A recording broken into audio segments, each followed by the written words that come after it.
Hi, what's up YouTube? In today's video, we're going to talk about downrods, and I'm going to actually be installing a downrod on this particular setup. It's actually in my patio. So my patio is 9 feet ceiling height, and so I'm going to install a 12-inch downrod. So if you check out this little chart right here, it's a ceiling height chart that actually gives you some recommendations as far as what kind of downrod you should use based on the ceiling height. So my ceiling height, like I said before, is 9 feet, and so it recommends a 12-inch downrod.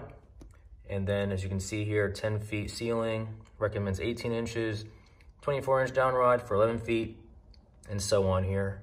And then if you have a 9 foot or less, it's saying you can do a flush mount or a closed mount setup.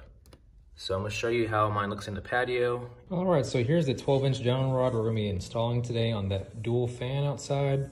And then I'm also gonna be installing this remote control. We're just gonna have to tap into the existing wires up there. All right, so here are the instructions right here, and then this is the remote. It takes a 9-volt battery. You just slide off this cover off the back. If you do have multiple remotes, just make sure that each one of these remotes and receivers are on the same channel. So as you can see here, 1 through 4, they're all up. On the inside of here, I have 1 through 4 up as well. All right, finally took the fan down. As you can see here, this is a 4-inch downrod versus a 12-inch downrod.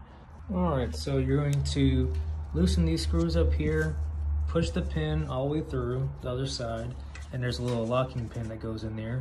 Then you can go ahead and tighten down those screws, feed your black, white, and blue wire through the downrod up through here. So we're gonna go ahead and wire everything up to the wireless receiver there.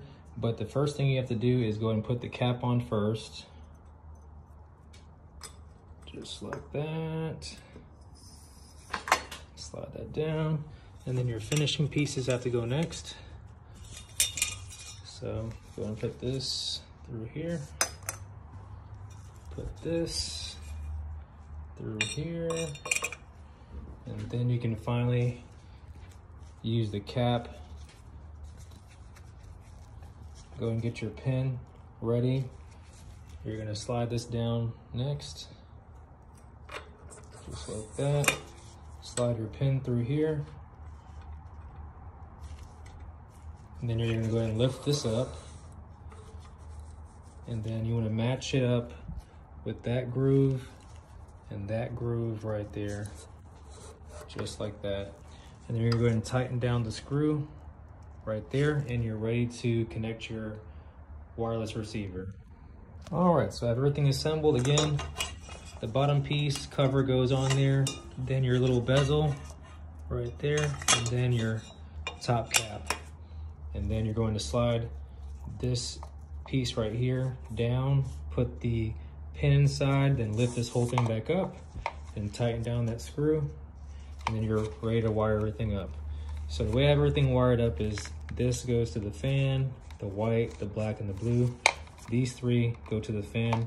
When I hang it up in the air, I'm gonna go ahead and connect the 2 ground wires to the house ground, and then the black wire and white wire to the house white and black wire. This is roughly about 2 inches by 3 inches. So this is 2 inches going this way, 3 inches that way. I'm gonna feed it right through this opening. So I'm gonna slide it through here. Fits like a glove. All right, I have the wireless receiver all wired up and tucked away in between the fan mount. So that's what it looks like there. What I'll have to do now is slide this sleeve up over this, and I'll show you what it looks like.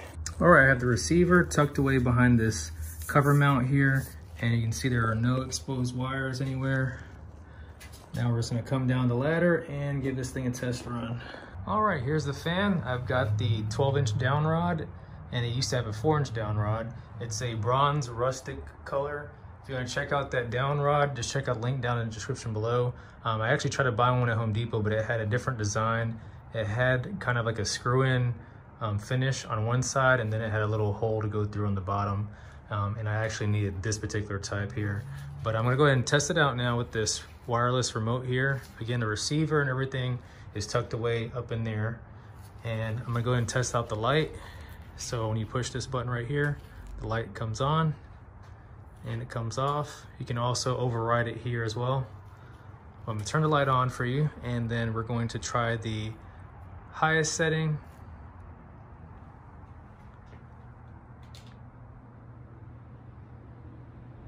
And that air is kicking.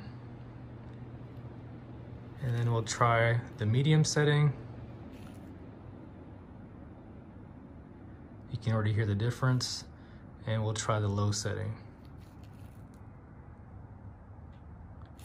And then we'll turn it off. All right, so this is what it looks like in the daytime when the sun's out.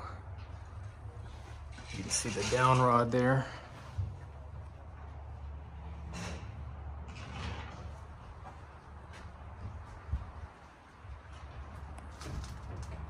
Now it's time to go ahead and mount the remote control holder onto the wall. I'm using some drywall anchors to ensure that this thing won't come off as I keep on taking this thing on and off.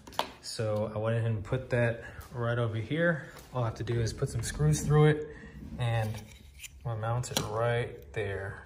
All right, the remote holder is installed. It's really quick and simple. You just screw it in there, either into a stud or you can use some drywall anchors. And you just slide it right there when you're not using it. Whenever I want to use it, I can go ahead and go outside. The light is on right now. Then I can just go ahead and turn it off, turn it on, put the fan on, or turn it off. Can also do it from over here as well. Can turn it on from here. Sorry, my glass is really dirty. But that's it for today's video. Hope you enjoyed it. Please be sure to like, comment, subscribe, and share this video. And as always, thank you all for watching.